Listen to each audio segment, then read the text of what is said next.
dengan kalimat apa? Ayo bojoku kae, delok kae. Wis kaya apa kowe ora kaya apa-apa, gawane mesu-mesu wae. Itu yang di rumah dikerubungi kayak gitu. Yang meninggalkan rumah dikerubungi apa mboten? Sami mawon. Kowe wis nyambut gawe keras, kerja keras kok ngono kae entuk-entukane apa dibesekuti pun gak timo. Masa kasih itu terus. Kalau setan dipikir-pikir kata itu.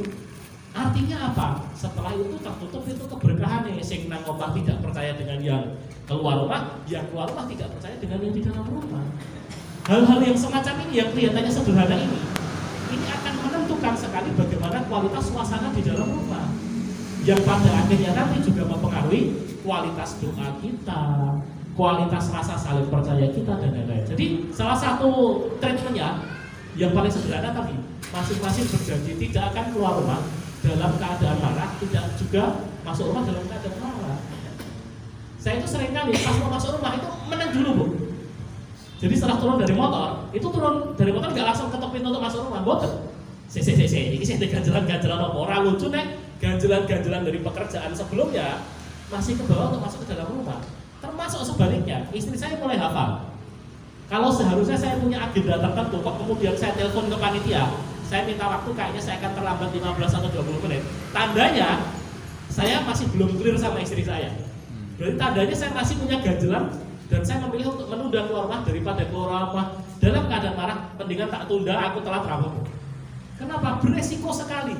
Kalau sampai seorang suami keluar ketika bekerja dalam keadaan dia masih punya ganjelan sama istrinya, itu resikonya besar sekali. Itu kebayang godaannya kok banget. Makanya saya mending saya main hati-hati. Kenapa? Ya hari ini kita tidak tahu godaan semacam apa yang akan datang kepada kita. Wong kita keluar rumah dalam keadaan baik-baik saja masih ada godaannya kok. Apalagi kalau sampai kita keluar rumah dalam keadaan marah. Itu ganjelan tisu yang kedua. Nomor satu ganjelan tisu karena masih ada permasalahan dengan kedua orang tua kita. Ganjelan tisu yang kedua masih ada permasalahan sama pasangan kita. Nah, ganjelan tisu yang ketiga itu masalahnya sama siapa? Ya sama yang kita sedang didik ini, yaitu ganjelan kita bersama dengan anak-anak kita. Contoh ganjelannya apa? Mari kita kembali ke teori penyanderaan ridho ini tadi. Anak nakal, anak balelo, orang tuanya orang ridho, akhirnya Allah tidak ridho. Kalau Allah tidak ridho, maka anaknya hidupnya tidak nyaman, hidupnya tidak tentram. Perasaan orang tuanya bagaimana? Ya melu-melu orang bahagia. Tapi sebaliknya, ada anak soleh, orang tuanya ridho mboten? Ridho. Kalau orang tuanya ridho, Allah ridho mboten? Ridho. Hidupnya si anak soleh jadi bagaimana? Hidupnya si anak soleh jadi bagaimana? Jadi bahagia, tenang, rezekinya lancar dan sebagainya. Berarti kuncinya di mana? Kuncinya di mana? Kuncinya harus punya anak yang soleh. Boten, Bu. Masalah anak kita hari ini soleh atau tidak soleh atau boten, itu dalam beberapa hal itu semacam kayak cobaan atau jatah. Tapi akhirnya si anak ini jadi berubah jadi baik atau boten, kuncinya adalah ridho itu harus dibayar di depan. Loh piye? Mosok anak era sholat kok ridho? Bu, ridho itu berbeda dengan masalah setuju atau tidak setuju. Kita tidak setuju kalau anak kita tidak sholat, tapi tidak boleh terus delok gue. Contoh gini, nanti kalau orang sholat urut kok bakalan kayak apa? Itu kita akan tutup pintu rezeki di keluarga kita sendiri, pintu hidayah di keluarga kita sendiri. Artinya apa? Ridho itu dibayar di depan. Karena kalau anak nakal sampai orang tuanya ridho, kira-kira Allah ridho apa buatan, Bu? Allah ridho sama si anak nakal ini. Kalau Allah ridho sama si anak nakal, anak belelo ini, apa yang terjadi? Allah berikan kesempatan untuk bertobat. Allah dekatkan dia dengan orang-orang soleh, akhirnya melu-melu belum sholat. Kenapa? Diawali dari orang tua yang ridho ketika anaknya punya masalah apa pun. Jadi salah satu tips paling sederhana adalah begitu punya ganjelan apa-apa sama putra putrinya, kita harus jujur dengan ganjelan itu. Jangan pernah denial nek cara London. Apa itu denial? Rapopo. Tapi di dalam hatinya ternyata ganjel dan ternyata malah bikin akhirnya doa-doa kita tuh tertolak. Secara lisan kita masih mendoakan anak-anak kita, tapi ada hati yang tidak rela. itu yang akan menutup doa kita untuk istijabah, akan dikabulkan gara-gara itu. Yaitu apa? Kita secara lisan mendoakan, tapi kita tidak terbiasa menetralisir, meluruhkan ganjelan-ganjelan kita sama putra-putri kita. Maka Bapak Ibu sekalian, ini menjadi 3 PR besar kita untuk mengatasi teori ganjalan bisu. Semoga ini bisa menjadi salah satu awal diskusi untuk belajar lebih lanjut terkait dengan bagaimana peran seorang ayah dalam pengasuhan dan peran atau kontribusi ibu untuk membuat para bapak-bapak ini juga bisa jadi luas dalam mengasuh putra-putrinya. Nah, mungkin untuk materi saya cukupkan sekian dulu. Monggo kalau ada hal yang ingin didiskusikan atau ditanyakan, kami persilahkan. Monggo, silakan. Oke, 1, 2, 3, 4, 5. Oh, kok kakak? Oke, monggo, ibu, ikan sekeliling-sekeliling. Monggo ibu, silakan. Dengan anak yang dididik oleh ibunya yang sendirian atau ibunya yang janda gitu. Nanti bagaimana pola asuhnya? Dan apabila terdapat tanda-tanda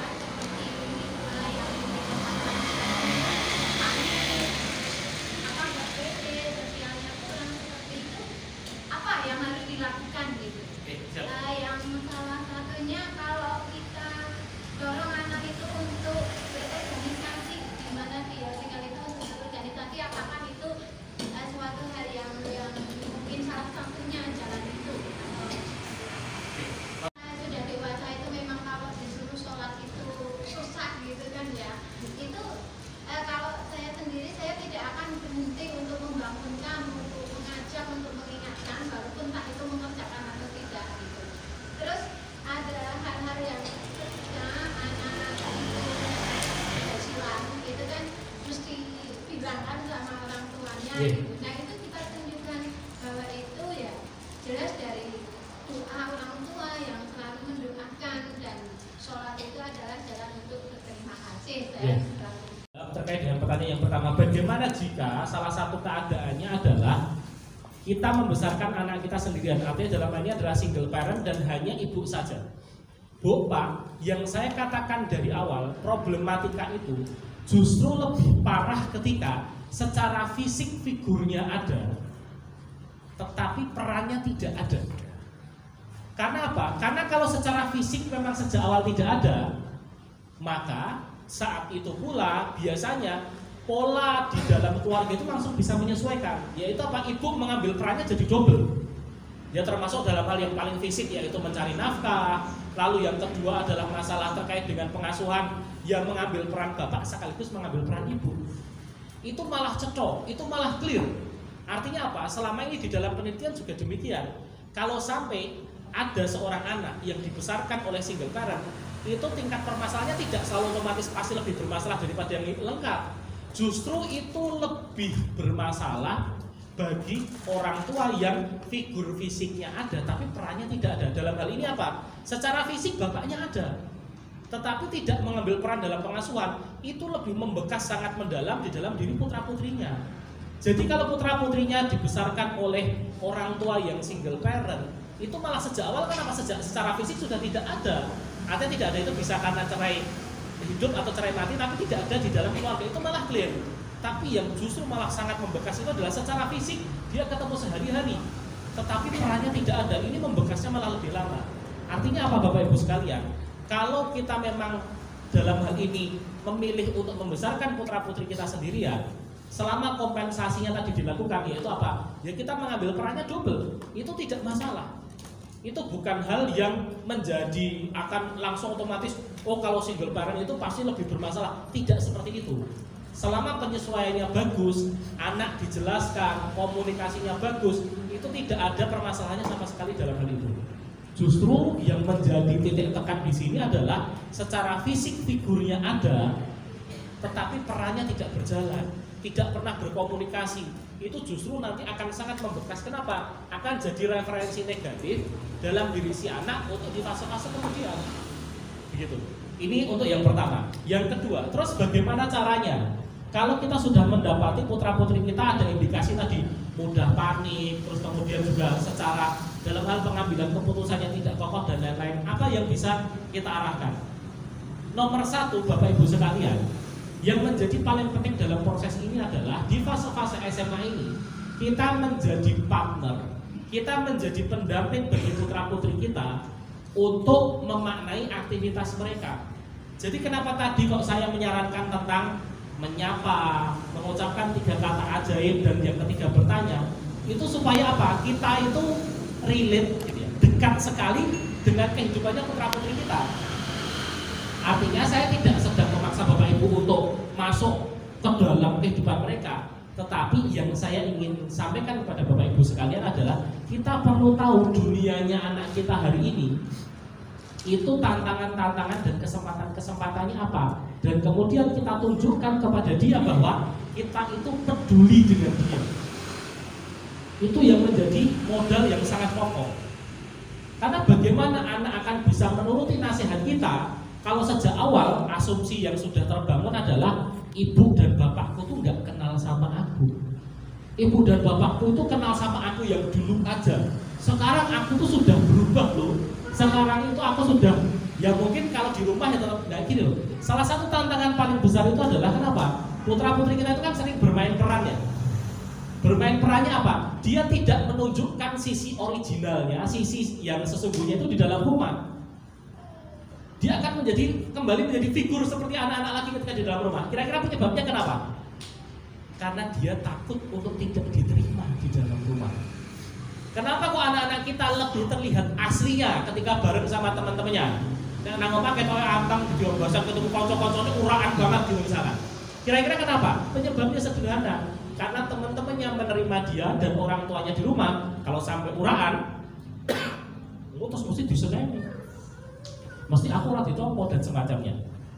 Maka salah satu ujian berat yang akan dihadapi oleh orang tua ketika sudah mulai dekat dengan anaknya apa? Anaknya akan sedikit demi sedikit menunjukkan sisi asli dan sisi terburuknya.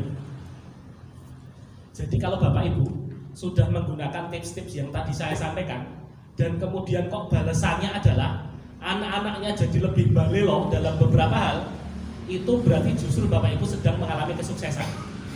Kenapa? Misal, salah satunya Bapak Ibu mulai dekat sama dia, dekat sama putra-putri kita. Yang terjadi kok malah anak-anak kita sering menceritakan pengalaman-pengalaman buruk yang dia alami, atau termasuk menceritakan aib-aibnya dia. Apa yang sedang dia lakukan sebenarnya? Dia menceritakan aib-aib itu dalam rangka apa? Dalam rangka apa? Anak-anak kita kalau menceritakan aib-aibnya itu sedang dalam rangka dia menguji tingkat penerimaan kita. Dia sedang menguji janjane wong tuaku iki siap tenan nompo aku apa adanya apa ora. Karena itu yang akan dia lakukan terhadap teman-temannya juga. Kalau dia sampai deket banget sama orang lain di teman-temannya itu pasti salah satunya adalah dipilih yang ketika dia cerita seburuk apapun, orang itu tidak menjauh. Lah kita ini loh yang jadi orang tuanya, kadang-kadang anak kita menunjukkan sisi terburuknya, yang terjadi responnya apa? Astagfirullahaladzim, parah tenan kowe nek nganti koyo ngono kuwi. Itu kira-kira habis itu dia mau cerita apa malah menjauh, Bu?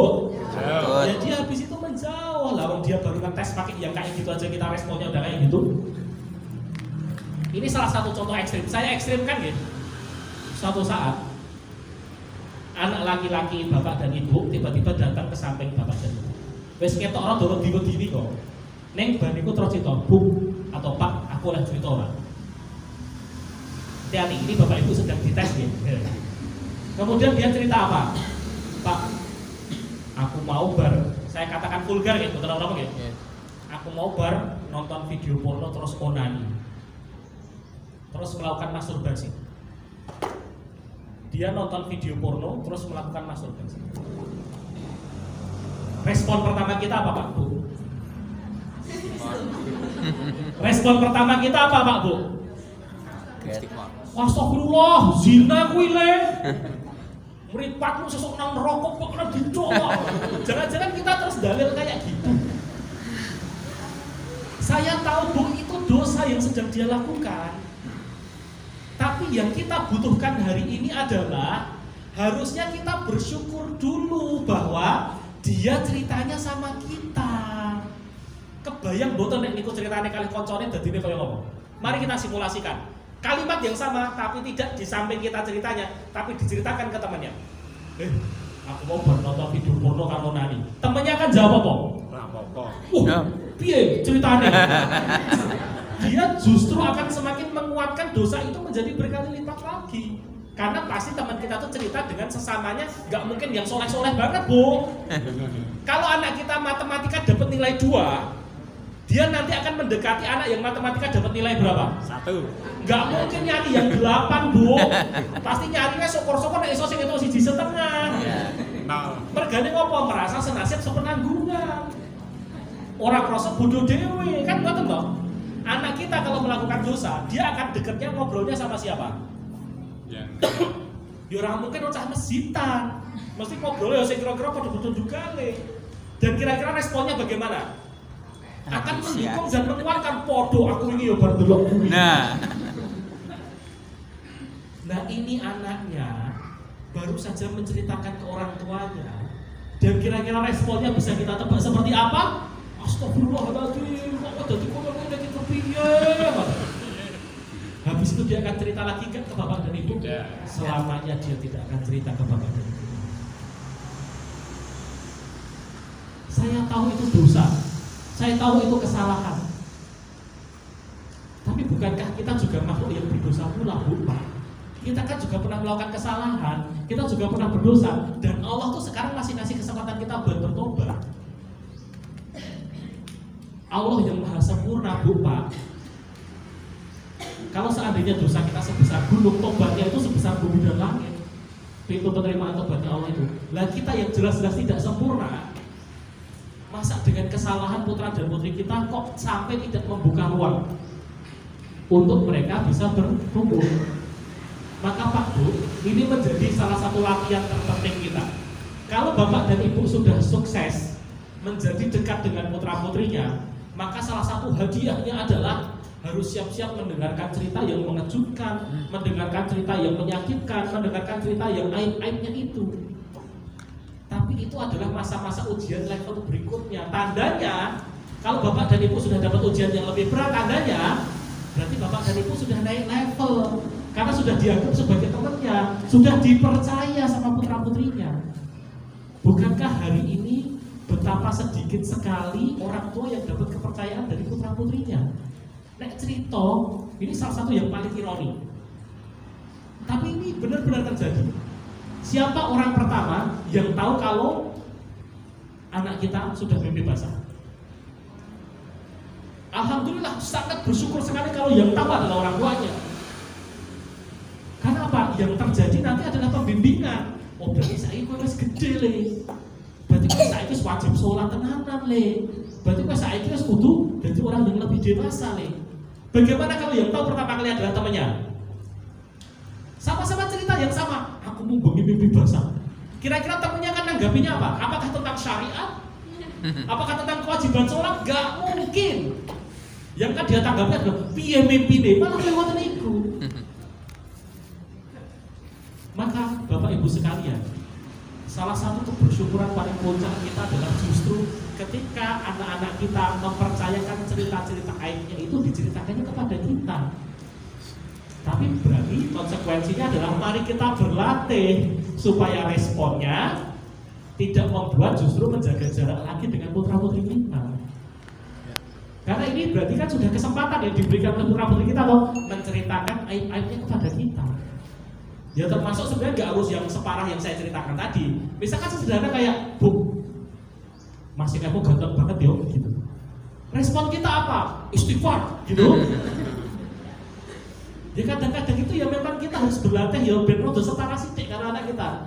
Ya walaupun jangan ngajari nggih. Wah, sing kae ganteng banget ya untuk yo ada iki kurang ajar. Malah ibune sing mancing gitu gitu. Tapi maksud saya adalah kita perlu bersahabat. Nek jenenge bersahabat itu berarti level etiknya jangan tinggi-tinggi amat, agak turun sedikit, diimbangi. Emang nek bagus terus satu kapake. Ya ora sibuk bagus kan? Clear semuanya damai-damai, enggak ada terjadi konflik apapun. Nomor 2, salah satu selain kita juga mendampingi anak untuk memenuhi aktivitas tadi, yang perlu dilakukan untuk membuat dan mendidik anak-anak kita sepakat seperti yang disampaikan Ibu tadi adalah apa? Memberikan ruang pengalaman interaksi untuk dia mengalami masalah-masalah. Artinya apakah berwujud dimasukkan ke dalam atau dimasukkan dalam organisasi? Bisa. Tapi saya tidak ingin mengunci teknis bab organisasinya ya. Tapi adalah memberikan anak-anak kita kesempatan untuk dapat tantangan-tantangan hidup. Tentu yang masih di dalam jangkauan kita ya, orang terus dikon pindah rumah terus kon urip dhewe ya bukan. Tapi maksud saya itu dia punya kesempatan untuk menghadapi tantangan-tantangan hidup. Kenapa? Karena kalau semuanya kita proteksi, kalau semuanya kita jagani, ya sesederhana kayak ya minimal ki nek dikai beras ya iso ngliwet lah ya gitu ya. Itu kan hal yang paling basic gitu ya. Iso bertahan hidup dengan kondisi yang sesederhana apapun misalkan. Itu sesuatu yang perlu dilatihkan. Dan salah satunya tadi bisa dengan organisasi, bisa dengan diinteraksikan dengan lingkungan pergaulan yang sehat, bisa diikutkan dengan kegiatan macam-macam. Itu juga bisa. Salah satunya yang mungkin sekarang jarang dilakukan, tapi sebenarnya ini prakteknya dari dulu itu keren adalah kalau kita ketemu sama seseorang yang kira-kira cocok untuk dijadikan oleh tempat anak kita itu untuk belajar, jangan segan-segan untuk nopo. Nek cara mbiyen iku nyantrik ngoten nggih. Kalau sekarang itu nama kerennya magang gitu. Maka salah satunya juga sama. Kita bisa salah satunya menitipkan anak-anak kita ke tempat-tempat yang itu nanti juga bisa mendidik dia untuk jadi lebih dewasa, jadi lebih disiplin. Tentu dalam pengawasan kita tetap, tapi maksudnya di situ juga dia nambah pengalaman. Itu juga bisa menjadi salah satu alternatifnya. Demikian, semoga bisa menjawab. Monggo. Tadi Bapak dulu yang di sini. Silakan. Oke, terima kasih. Oke, kan ini saya bertanya bahwa anak-anak kita kan sudah SMA dan itu sudah mulai senang pada lawan jenis. Dan itu hal-hal yang wajar selama tidak berlebihan. Terus pertanyaan saya soal orang tua, bagaimana kiat-kiat atau nasihat yang kita berikan pada anak kita agar rasa senang pada lawan jenis itu tidak sampai kebablasan. Belajar. Terima kasih Pak. Ini saya yakin akan menjadi tantangan bagi yang di satu ruangan ini karena anak-anaknya di fase SMA semua sudah mulai dekat dengan lawan jenis. Terus cara kita bagaimana mendampingi putra-putri kita ketika di fase ini supaya di satu sisi tidak terus menutup alamiahnya bahwa dia sudah mulai dekat dengan lawan jenis, tapi di sisi yang lain tetap menjaga supaya tidak kebablasan. Nomor satu, Bapak Ibu sekalian, salah satu hal yang paling mendasar adalah kita perlu menyiapkan diri, seperti saya ulang di kalimat yang tadi adalah menyiapkan diri untuk menjadi teman bercerita. Itu paling pokok. Kenapa? Ini jagan-jagan paling aman gitu ya. Yaitu apapun yang terjadi kita adalah teman, sahabat, tempat anak-anak kita ini menceritakan keluh kesahnya. Kenapa? Karena kalau kita men-setting diri sebagai seorang pengawas gitu ya, maka dia akan mencari cara supaya tidak diawasi gitu ya. Kalau kita men-setting diri menjadi CCTV gitu ya, biar caranya dia akan mencari tempat-tempat yang tidak ada CCTV-nya. Tapi kalau kita men-setting diri sebagai sahabat atau sebagai temannya, maka dia akan datang kepada kita dan ngupdate kondisinya dari waktu ke waktu. Nah ini yang penting sekali, supaya tetap dimanapun, apapun kondisi anak-anak kita tetap bisa update. Itu apa? Ya kita menyiapkan diri sebagai teman bagi anak-anak kita. Ini secara tidak langsung akan membuat apa? Dia selalu di dalam radar kita. Itu bagian yang pertama. Bagian yang kedua, maka kita juga harus fokus Bapak Ibu sekalian untuk memastikan agar anak-anak kita ini salah satunya juga tahu yang disebut di dalam Islam itu yang dikontrol apanya? Apakah tidak boleh jatuh cintanya ataukah pedoman-pedoman syariatnya? Nah kadang-kadang kita itu tumpang tindih. Dalam Islam yang dilarang begitu, itu bukan rasa cintanya atau rasa simpatinya atau keinginan untuk dekat dengan lawan jenis. Maka ketika anak kita sedang bercerita atau menunjukkan ciri-ciri tertentu, itu berarti kita juga harus fokus. Yang ingin kita didik, kita bentengi, kita tameng itu apanya. Nah kadang-kadang kita itu kalau menasihati itu terus seolah-olah semuanya salah, seolah-olah kowe iki urung oleh jatuh cinta. Oh kalau kayak gitu anak akan merasa sangat terbatasi. Maka kita perlu bermain peran. Saya sarankan bagi orang tua yang memang lengkap ada suami dan istri dalam mendidik anak, sepertinya perlu bagi-bagi tugas. Bapak itu urusan tameng soal syariatnya dalam hal kekokohan utama, yaitu soal dalam Islam sing oleh apa? Oh tidak boleh berkhulwat berdua-duaan, tidak boleh di situ membuka aurat. Itu satu hal yang sebagai penjelasan di depan harus disampaikan. Kemudian ibu berposisi sebagai orang yang senantiasa dekat, nek perlu sok-sok ngupdate ala koncone gitu nggih. Piye jare iki bar ketemu karo kae. Nah, itu sesuatu hal di situ nanti tetap laporan sama bapaknya. Tapi dalam hal ini tetap harus ada ketersalingan untuk memastikan agar kondisi anaknya itu bisa diupdate oleh si ibunya, tapi kemudian prinsip-prinsip dasar disampaikan oleh bapaknya. Kenapa bapak tetap perlu men-setting diri soal ini? Karena kalau tidak ada ketegasan soal itu, nanti terus dinegosiasi terus, gitu. Anak kita kan kalau sudah sampai pada satu titik, oh, nek ketemuan oleh, cecetan oleh, ya berarti kok Barbie oleh ini kok akan diupdate terus ya. Namanya godaan setan kan gitu ya. Sampai di dalam satu circle tertentu ya akan dilobi untuk ke circle yang berikutnya. Maka nomor satu, tameng sejak awal oleh bapaknya ini perlu dijelaskan soal boleh atau tidak bolehnya apa. Perkara bahwa itu adalah satu hal yang sulit, itu adalah satu hal yang sangat menantang, itu nggak apa-apa. Tapi tamengnya apa dalam Islam harus dijelaskan dulu. Karena ini akan sulit kalau dijelaskan tidak pakai sudut pandang Islam. Tapi nomor satu adalah kita gunakan kesepakatannya dalam Islam, yaitu apa? Bolehnya ini, tidak bolehnya ini. Nomor satu. Nomor dua, menggunakan kerja tim atau kerja kelompok dengan istrinya tadi, yaitu bagi-bagi tugas. Suaminya tugasnya untuk menetapkan prinsipnya, istrinya untuk mengupdate dari waktu ke waktu perkembangannya seperti apa. Nomor tiga, yang ini kadang-kadang kita lupakan, itu adalah kita harusnya juga mengajak berbincang dan juga ngasih contoh-contoh ideal dalam Islam dalam hubungan lawan jenis itu seperti apa. Karena kadang-kadang anak-anak kita kan kekurangan referensi nih seputar, lah terus nah aku sedang jatuh cinta, tapi supaya biar itu tetap Islami, ini caranya kayak apa? Maka kita perlu referensi. Dan sebenarnya kan banyak sekali referensi dalam Islam yang dicontohkan oleh kisah-kisah para nabi gitu. Dan yang kedua juga dicontohkan oleh para sahabat terkait dengan masalah bagaimana cara mengelola jatuh cinta ini. Nah, berarti syaratnya apa? Berarti bapak dan ibunya sebelum menasehati putra-putrinya harus belajar dulu. Nah, ini konsekuensinya. Kenapa? Karena kalau kita cuma sekedar bilang boleh atau tidak boleh, itu nanti menjadi sangat kaku sekali. Dan efeknya apa? Efeknya adalah tadi gimana caranya biar tidak bolehnya itu yang tidak ketahuan sama bapak dan ibunya. Makanya itu tetap kita perlu berbincang, nyari referensi, nyari ilmu seputar bagaimana contoh-contoh pengendalian diri dalam Islam. Nomor 4, salah satu tips saya supaya tidak kebablasan itu adalah seorang anak itu sebenarnya kan punya ruang pengembangan diri. Kita sebut ruang pengembangan diri adalah satu buah ruangan tempat dia akan menghabiskan energinya di situ. Kenapa kok seseorang anak kadang-kadang pacarannya dalam beberapa hal itu berlebihan? Itu sederhana, karena ruang pengembangan dirinya itu masih kosong, masih belum penuh. Jadi waktunya itu masih bisa dislotkan untuk mengerjakan banyak hal. Nah, salah satunya ya kandidatnya adalah apa? Kandidat untuk pacaran dan semacam ini. Makanya salah satunya caranya supaya biar tidak kebablasan bagaimana? Pastikan ruang pengembangan dirinya anak-anak kita ini penuh. Dalam arti anak kita itu kan setiap hari itu punya jatah keringat ya Bapak Ibu sekalian. Keringatnya keluar seberapa? Nah, pertanyaannya adalah ada tidak tempat untuk dia bisa berkeringat dengan maksimal? Ya, berkeringat itu cuma simbol saja, tapi maksudnya adalah tempat anak-anak kita bisa mengeluarkan seluruh energinya secara positif untuk mengembangkan dirinya.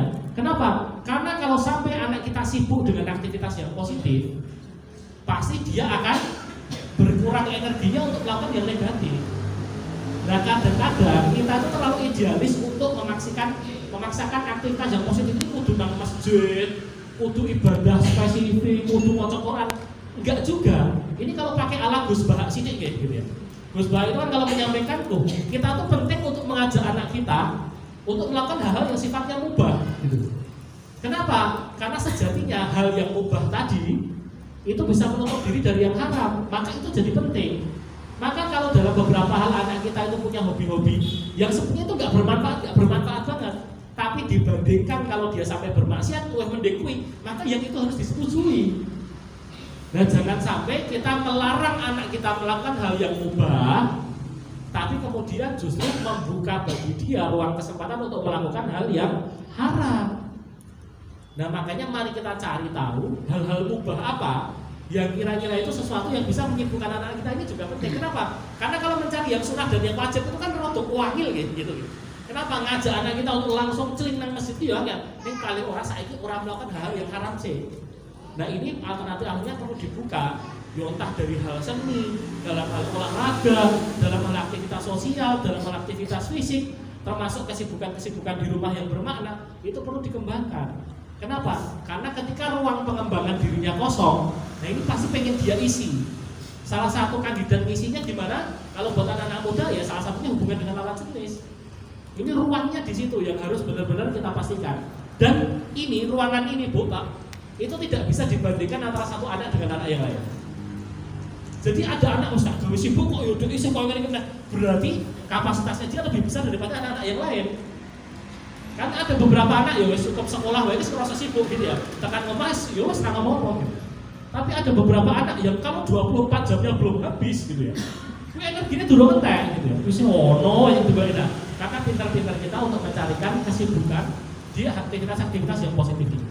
Jadi 4 hal itu Pak semoga bisa menjadi salah satu jawaban bagaimana cara kita supaya putra-putri kita bisa tidak kebablasan dalam berhubungan dengan lawan jenis. Demikian kita harusnya punya satu pedoman adalah tidak semua kelemahan itu menjadi kekurangan dan tidak semua kekuatan itu menjadi kelebihan. Jadi pelan-pelan ini, tidak semua kelemahan menjadi kekurangan dan tidak semua kekuatan menjadi kelebihan. Tadi kan muncul satu clue-nya bahwa salah satu kelemahan anak kita adalah penurut, terlalu penurut, tidak lihai atau tidak jago dalam mengambil keputusan. Ini adalah kelemahan. Artinya dalam sebuah kepribadian kan ada kekuatan, ada kelemahan. Tapi apakah kelemahan ini pasti akan jadi kekurangan anak kita ke depan? Akan jadi permasalahan buat anak kita ke depan. Nah ini yang kita tidak boleh terlalu khawatir berlebihan dan tidak boleh menjadikan anak kita itu menjadi terus terlalu khawatir dalam hal mengembangkan ini. Kenapa? Karena prinsipnya begini Bu, di dalam diri seorang anak itu pasti ada kekuatan dan ada kelemahan. Itu pasti, nggak mungkin kok seorang anak isinya kelemahan semua atau kekuatan semua, pasti nggak mungkin. Nah yang jadi masalah adalah kelemahannya si anak kita dan kelebihannya si anak kita itu tadi, itu kita dampingi atau kita proses seperti apa. Karena itu tadi kan masih bahan mentah Bu, bahwa anak kita itu cenderung penurut, tidak pintar dalam mengambil keputusan, itu kan masih bahan mentah. Artinya apa? Berarti nanti salah satunya yang perlu kita lakukan adalah mencarikan bidang-bidang yang cocok dengan tipikal seperti ini. Artinya apa? Salah satu hal yang menjadi konsekuensi adalah mendidik anak-anak kita supaya masuk ke bidang yang pas. Misal gini, kalau anak kita adalah tipenya penurut gitu, terus kemudian dia tidak jago dalam mengambil keputusan, tapi kemudian masuk ke bidang-bidang yang sifatnya itu memang di belakang layar menjadi tipe-tipe peneliti atau menjadi tipe-tipe yang di situ memang mengikuti aturan, kira-kira dia bisa berkembang nggak? Oh di situ malah dia bisa berkembangnya pesat. Justru orang-orang yang terlalu inisiatif, terlalu proaktif, terlalu kreatif, kalau masuk ke tempat-tempat seperti ini, dia malah yang akan merusak suasananya jadi tidak baik begitu. Maka salah satu konsekuensi yang bisa kita lakukan adalah bab pemilihan bidangnya. Artinya apa? Bidang-bidang pengembangan dirinya itu perlu dipilihkan untuk ke tempat-tempat yang memang pas, seperti peran atau potensinya anak-anak kita ini. Kenapa? Artinya tidak semua kelemahan itu harus dicarikan supaya biar dia naik. Misalkan apa? Kelemahan kita itu adalah anaknya anteng, oh dia ikut di public speaking-nya bagus, ya harus kayak gitu. Artinya dia penurut itu kita melihatnya dari sudut pandang positifnya dulu, yaitu apa? Berarti dia punya kecenderungan akan nurut dengan SOP atau peraturan-peraturan yang berlaku. Maka bidang-bidangnya pun nanti perlu kita pisahkan. Bidang-bidang apa yang pas untuk anak kita ini. Ini jawaban yang pertama. Jawaban yang kedua, terus bagaimana? Apakah kita harus tetap teruskan untuk memberikan solusi ke dia, biar dia juga terlatih pengambilan keputusannya kayak gitu? Ataukah kita biarkan dia supaya dia nanti belajar soal itu? Nah, kalau soal ini Bu, yang menjadi tantangan adalah kita kalau pengen menaikkan level anak-anak kita itu jangan sampai dia yang awalnya kekurangan terus pengennya jadi unggul. Mirip kayak misalkan anak kita bisanya kalau matematika itu dapatnya nilai 3 gitu ya. Kalau bahasa Indonesia dapatnya nilai 9, maka yang terjadi apa? Apakah nilai matematikanya harus jadi sama seperti bahasa Indonesianya boten, yang penting batas bawahnya tercapai.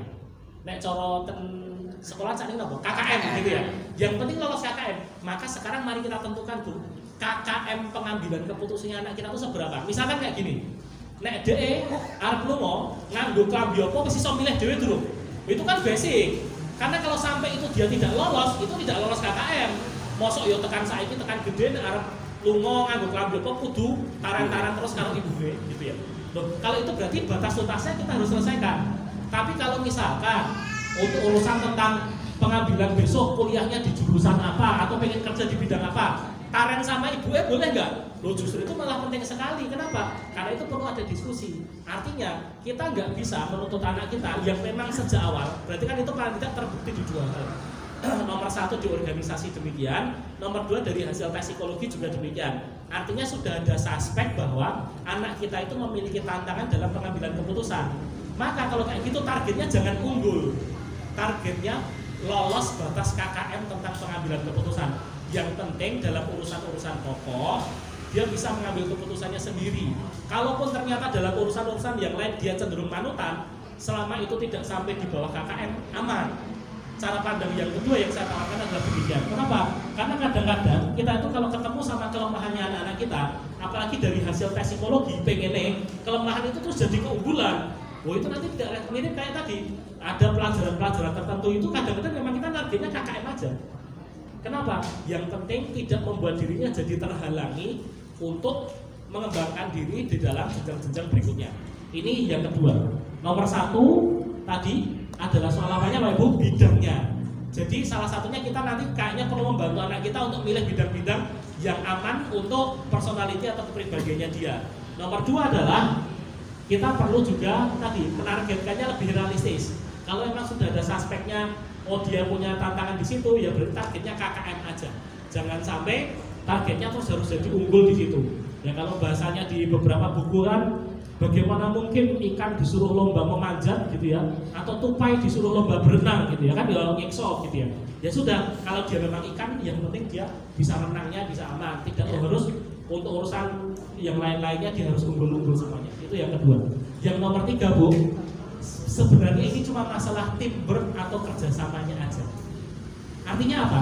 Kalau kita punya kekurangan, itu sebenarnya adalah simbol dari kesempatan kita untuk berkolaborasi dengan yang lain.